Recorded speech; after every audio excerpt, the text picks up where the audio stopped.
I love my sisters, and all this smiling and goofy, and then pointing to his ass with Leo Rush, and I was like, bro, what are y'all doing? This was probably one. This is definitely one of the worst storylines for me ever. Yo, welcome back to the channel. Chaos Reborn is back in the building, and it's been a minute since I did something wrestling related, so I'm back doing this. Um, yeah, man, it's just been doing a lot of lift stuff, but I'm back on my wrestling stuff and gaming stuff as well. Um, Starting August 1st, every day something's coming out, whether it's gaming related, whether it's wrestling related. I'll post a video about that, but anyway, all that, we finna get it going. So let me shut up and get into this video. Today we got the 7 dumbest WWE feuds of all time. Oh man, it's a few I can think of in my head that were kind of dumb to me. Well, I don't know. Let's see what they say in here. So let's go. Before I start, like and subscribe to the bell notification. Join up, baby. Let's go. Damn, that's loud. Brother. When done right, a personal rivalry can light up arenas, carry entire shows, and do what we all really want wrestling to do. Make us believe. These are the stories where fists fly over betrayal, ego, or just the simple fact that two people really don't like each other. I mean, every feud can't be over a title, right? Well, maybe with all the belts they have today, they could be. Hey, let me just say, when they labeled this as the greatest wrestling match of all time, that was some of the dumbest shit I ever read. That match was not that good. Neither one of them are the greatest wrestler in the world. In my opinion, they're not even in the top 10 greatest wrestlers. Wrestlers, not entertainers, wrestlers. Hell, they probably not in the top 20 greatest wrestlers. And to label that match the greatest wrestling match of all time, y'all ass on. Can't be over a title, right? Well, maybe with all the belts they have today, they could be. Got a lot of belts. Speed is horrible. Sorry, getting off topic. With good creative, two talents can just tell an awesome story. My favorite feud. Fans on the edge of their seats, and with bad creative, well. Piggy James. I'm Senior Siete for 7 Wrestling. Let's take a look at 7 of the Wrestling WWE feuds of all time. Now, what we got? Before we get into that, we appreciate your support. So if Shane McMahon versus The Miz. Hit the like button, subscribe to the channel, and hammer lock that notification bell. Also, we've got a second channel. Check out 7 Entertainment. All the 7 is my favorite number, 7 Wrestling. I'm about to go watch some more stuff. Topics. Head over there now to see me, Singer Head Siete, over now to see me. Co-hosting a video about celebrities who have dated pro wrestlers. And finally, we've kind of hit our limit when it comes to Katie Vick. I'm finna say Katie Vick, boy, that story is so terrible. We're just gonna leave her on the sidelines. Number 1, trailblazing hair raising. After Survivor Series 2001, the WWE had just vanquished the Alliance in one of the most ambitious and disappointingly executed storylines in wrestling. I didn't dislike the Alliance storyline like most people did. I thought it was fine. It would have been better had they been able to sign some of the bigger guys at the time, like Sting and Goldberg and stuff, but I didn't hate it the way a lot of other people did. It was entertaining at the time, and I still look back at it and I was like, it was some good stuff. It was like probably my favorite Austin era when he was doing all the guitar playing and like the just being funny and silly and stuff like that, but still can kick ass. Ah man, I didn't hate it. Wrestling history. You'd think the dust would settle, with clear heroes and villains, maybe a victory lap for Team WWE, but instead, the company had a giant creative reset button so hard, it gave everybody whiplash. Now the DDP stuff was the worst shit dissolved, ever. Character arcs were thrown into reverse, and several wrestlers seemingly woke up with new alignments and motivations because, reasons. Wrestling. Any Alliance member with a belt was allowed to stick around, so the Dudleys, Christian, and Steve Austin got to stay. Never mind the fact that they were all kind of WWE to begin with. Right. Same thing for Test, who had won a battle royal for immunity. First up, Stone Cold Steve Austin. Just days earlier, he was leading the charge for the Alliance and doing everything he possibly could to destroy the WWE. But come Monday night, the Texas Rattlesnake was suddenly back on Team WWE, cracking beers like none of that had ever happened. Then there's Kurt Angle, who literally saved the company at Survivor Series by betraying the Alliance, only to turn heel again the next night and join Vince McMahon.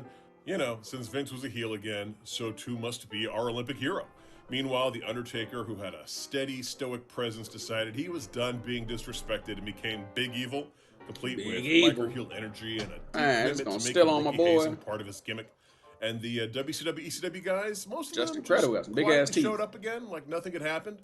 Rob Van Dam was allowed to stay because he was the WWE Hardcore Champion, so he just kind of stuck around and became I a miss the crowd real favorite hardcore without title ever days, like with addressing the Crash whole, Holly. you know, trying to destroy the WWE thing.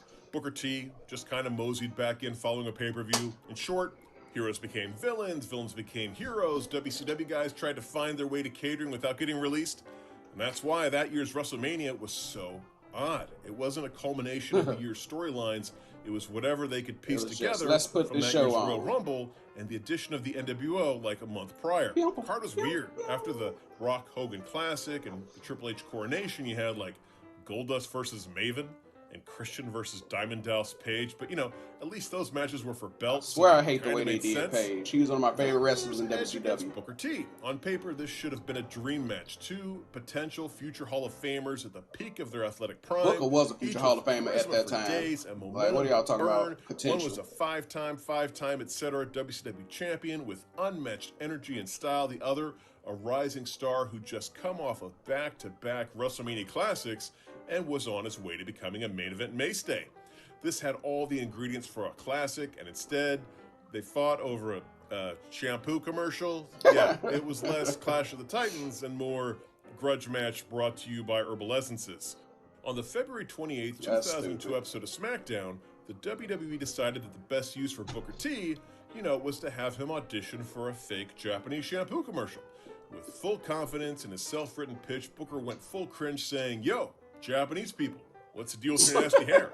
Just because you know Kung Fu doesn't mean you know shampoo." Wow.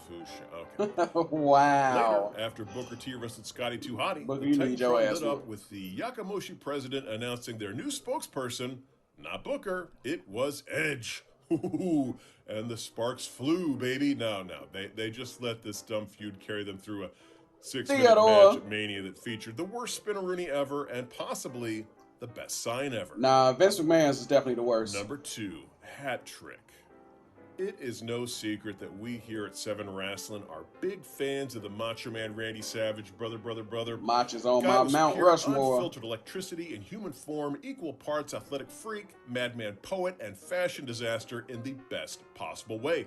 Whether he was flying off the top rope with an elbow drop or cutting promos that felt like... He just made that elbow look so beautiful, man. He just sailed in with it like, boom. And it's just like...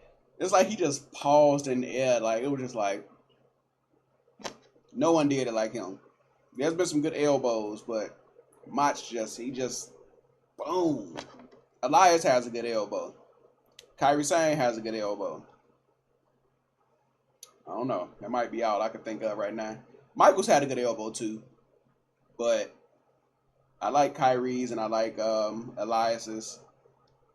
Yeah, man, it was been some good elbows, but Macho it was just pretty. Shakespeare on speed, Savage made the everything he did feel like a moment. Top. He had the intensity of a supernova, the voice of a gravel-chewing god, and the fashion sense of a sentient fireworks display. No one, and I mean no one, could lace insanity with brilliance quite like the Macho Man. Ooh yeah, brother. The Nacho He was so Man. cool that when he switched from his iconic star-studded tights to what could best be described as an explosion at a fabric store, just kind of went with it. Which brings us to the legendary feud where the Repo Man, a literal wrestling deck collector, stole Randy Savage's hat. In a career full of epic rivalries, title matches, and emotional storylines, this was not one of those. On the January 18th, 1993 episode of Monday Night Raw, the Man of Repo would lay out the Man of Macho and steal his hat. You know, like how girls in high school used to show that they liked you by stealing your baseball cap and wearing it around school. Pretty dumb, right? Well, because it was Randy Savage, he sold it like the Repo Man had stolen the Declaration of Independence and burned down a Slim Jim factory. Fortunately, our national nightmare wouldn't last long, as Randy Savage and the artist formerly known as Smash would square off with the hat on the line the very next week on Raw. Savage would easily dispatch of the Repo One and reclaim one of his, 2,000 hats. It was just so pretty. This would be the last time that WWE would base a feud on a stolen piece of number 3. Right. No, it ain't. Tack it. There's no doubt that Bret Hart is the best there is, the best there was, etc. But My he's goat. also a cranky old coot these days, and I mean that in the most lovable possible terms. That's why my favorite Bret Hart story of all time is about where he got inspiration for the jackets that he and Jim Neidhart would wear to the ring during their later Hart Foundation days. Apparently, he had seen a picture of a similar outfit and was obsessed with having a jacket just like it, and when he handed Marching over the band. photo to the seamstress, she was a bit surprised to learn that it was a picture of a monkey. Kind Oh, of dumb, wow. but also kind of endearing. Where are you going with the siete? Relax. I'm painting a picture. A picture of a man who loves his fancy faux military ring attire, so much that his family photo featured his wife and kids rocking the same Sgt. Pepper vibe. Enter Jean-Pierre Lafitte, a rogue buccaneer character in the mid-90s, played with full swashbuckling commitment by Carl Ouellette, who wore an eye patch and all. Now, while most heels were busy attacking people backstage or interfering in matches, Lafitte went I'd full imagine wearing an eye Punkomaniac patch and decided to plunder Bret Hart's iconic leather jacket. And to Bret's credit, he sold the theft like someone had violated his soul. They His man did. didn't just want his jacket That's back, a man's he clothing. wanted justice. And honestly, we can forgive how dumb the angle was, because this weird little pirate robbery angle led to a genuinely great match in Your House 3. So good that wrestling fella Dave Meltzer gave it 4 R's. R's? R, nothing. Don't do it again, man. Number 4, Mean Caffeine. Picture it. The year is 2000. Chris Jericho was backstage talking a stagehand's ear off about the new Fozzy CD, bragging about how he gets to co-host Fozzy's performance on Sunday Night Heat. I'm sorry, this was like 25 years ago. When Chris Jericho's band Fozzy first launched, the gimmick was that the lead singer was named Mongoose McQueen, and he looked and sounded like Chris Jericho, but was a totally different guy. You know, like how Chris Gaines and Garth Brooks were totally different guys. Holy crap, that was 26 years ago. They're the same guy. Man, aging yourself. Anyhow, as Jericho turned to leave, he ran right into Kane and spilled a cup of hot Like, who turns coffee around on him. like this? That was apparently enough to unleash the big red rage monster's inner barista-hating demon. Yeah, man, you burnt him, man. You can't burn Kane and get away with it. If I were Kane, I'd rather have coffee spilled on me than have to listen to Fozzy. Kidding. Judas is a banger. But yeah, forget long-term storytelling. I still remember when Judas first came out. And then when he started using it as a theme, I was like, oh, yeah, that's dope. Kane, who had previously survived being burned alive, electrocuted, and emotionally squished by the overwhelming weight of his own idiotic backstory, decided that this minor coffee incident was the final straw. Chairs were swung, promos were screamed, and somehow this all culminated in a last man standing match at Armageddon. Told him, don't get that weak ass chair out my face. Like the storyline brewed from one rogue latte. Number 5, Sister. Is this the Bobby Lashley one? This bad. Bobby. That might be the worst storyline I've seen in WWE. Like, there are horrible storylines, don't get me wrong. Like, you know, there's a lot of them. Even the one Vince was talking about, it was a rumor about Vince having a storyline of being Stephanie's child's father and all this. Like, that's crazy. That's ridiculous. But for me, this was just so bad. He had just came from kicking ass all over TNA. He was holding all the titles. He was running through people to walking Armageddon. He was a monster. And this the shit y'all did. I love my sisters. And all this smiling and goofy, and then pointing to his ass with Leo Rush. And I was like, bro, what are y'all doing? This is definitely one of the worst storylines for me ever in WWE, like, ever. And I know that's what this video is of all time, but I would have had it higher than 5. I would have had it at 2 or 1. Like, it's that bad to me. Shelton's mama storyline is horrible too, but this was just like a different level of terrible for me. Lashley has never really clicked with us, which is a shame. He's good in the ring. He's got a body like a friggin' He-Man action figure. He's a handsome dude, but his personality just isn't there. For us, you know, your mileage may vary. But on the May 17th, 2018 episode of Monday Night Raw, when Renee Paquette interviewed the future Almighty, we weren't particularly intrigued until it got really weird. Bobby talked about growing up with 3 sisters, and when they were little, they used to tie him up in the woods and leave him there for hours. He thought this was hilarious, right? No. Then he talked about how his sister Kathy used to try to kill him with a broom, which is weird. You know, he talked about how he defended his sister Jessica from a bully. All right, that's better. And finally, how his sister Frances brained him with an army helmet and gave him a scar under his eye. Okay, weird again. Right. This is not good.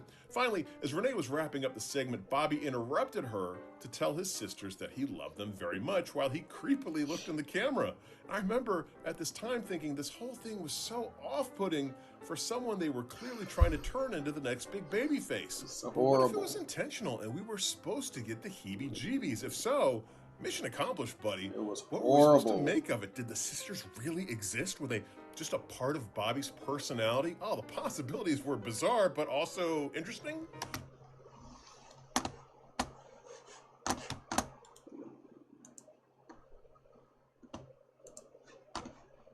Am I starting to care about Bobby Lashley? Well, no, I read way too much into it. It was all a setup so Sami Zayn could bring men pretending to be Bobby's sisters to the ring and make fun of him. Huh. When this sister speaks, ain't that, I can't think of his name right now. Is it Anthony Bowen? Listen. Oh, no, not Anthony. I cannot remember that Mog name right now. What followed was an excruciating segment where each sister shared a traumatic childhood story, only for Sami to mock them while the live audience audibly begged for death.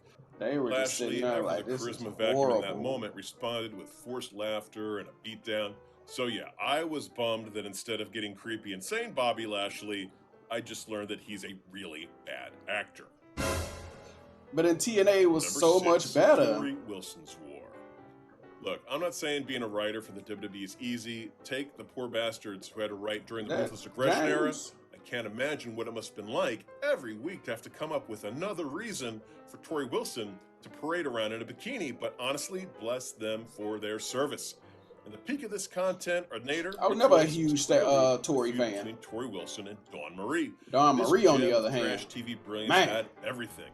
Sexual manipulation, uncomfortable family dynamics, and the slow, painful death of Tori's father's dignity. Dawn Marie's master plan seduced Tori's dad, Al Wilson, Tori's actual real-life father, who had the charisma of a folding chair, and then marry him, all to mess with Tori. That's it. That'll show her. Naturally, this led to some of the most baffling segments in SmackDown history, including, but not limited to, Dawn and Al canoodling in the shower, Al dressed up like a turkey to interrupt the Pilgrim fashion show, and Dawn inviting Tori to the hotel room for an intimate proposal, which ended up being the infamous lesbian seduction scene that played like a rejected Cinemax pilot. What just happened? That was written by a 14-year-old boy. Al and Dawn Marie would get married in their underwear for, reasons. And that night, while they were consummating the marriage, Al Wilson would die of a heart attack. So if you're keeping score at home, Dawn Marie married Tori Wilson's dad. Right. And we're not done. Dawn Marie would dress like this to Al's funeral, which, if my wife is watching this, take notes for when I go, honey. And Tori would show off quite a bit of décolletage herself. So putting the fun back in funeral, these two. Anyhow, they'd brawl, the casket would fall, and Tori would get clobbered with a lamp. The feud culminated in a match at the Royal Rumble. Fall, and Tori would get clobbered with a lamp. She didn't sell that at all. Rumble called a stepmother versus stepdaughter catfight, which sounds like a bad adult film, but we'll give Dawn Marie some credit. Wearing a mourning veil to the ring is pretty damn funny. Number 7, Star-Crossed Moppers. In 2001, oh my God, Perry Saturn, the toughest guys in the one of my favorite wrestlers in WCW. During a squash match on Jack, also got played in WWE. Not a fine, not a backstage reprimand. No, they hit him with the creative death sentence: a punch-drunk weird guy who loves a mop gimmick. Terrible. Because nothing screams character development quite like pairing CTE symptoms with janitorial romance. And somehow, this Perry Saturn was a dog got over with the crowd because wrestling fans love a good dumpster fire when everybody's fully committed. Now, obviously, this is dumb enough to warrant a place on this list all by itself, but don't worry, it gets dumber. Naturally, WWE couldn't let a good thing breathe, so they made it weird and sad. Saturn's then girlfriend, Terry Reynolds, gave him an ultimatum: it's me or the mop. And he chose the mop. How did I know he was going to say it like that? He chose the mop. She partnered with Raven to kidnap the cleaning implement and hold it hostage. What about Raven? And as poor Saturn stood in the ring helpless, Terry would say, "You're so stupid. At one time you could have had Moppy and me, but you didn't play your cards right, sweetheart." Terry and the mop. The mind boggles. Menage a Terrible, From man. there, Raven would do a full-on Mr. Bill impersonation with Moppy and then feed it into a wood chipper. Wow. Oh, poor Moppy. At least Al Wilson got to fool around with Dawn Marie before he fake died. Right. Well, there's our list. Did I leave out any other incredibly stupid WWE feuds? If so, please leave them in the comments section below. Also, if you enjoyed this video, please hit the like button, subscribe to the I'm already channel, sub, player. that notification bell. Be sure to check out our new channel, I gotta go over there and check that channel out too, though. Kicking off with a video that features celebrities who dated WWE superstars. Until next time. So I know he dated Stacy Keibler, but who did Jeremy date? Siete for 7 Wrestling saying bye-bye. Bye-bye. Those were some terrible ass feuds, like no lie. I'm trying to think of some more offhand that were worse though, like well, we know the whole Katie Vick thing. We know that was the trash. That's why he didn't even add that in. I don't know, man. That's a few of them. I personally didn't like the Kane and Daniel Bryan stuff. Like early on, like later on it came better, but I mean later on it became better. But early stuff, I was like, yeah, this ain't working for me, player. This ain't working for me, player. I don't know, man. It's been a few. I can't think of them right now, though. I know there's been some horrible storylines. I just can't think of any right now. Let me know what some y'all can think of, because I can't think right now. Anyway, this has been 7 Dumbest WWE Wrestling Feuds. Thank you all for watching. I appreciate it. Like, comment, subscribe, share the video, all that good stuff. And I will see y'all crazy-ass wrestling fans later. Peace.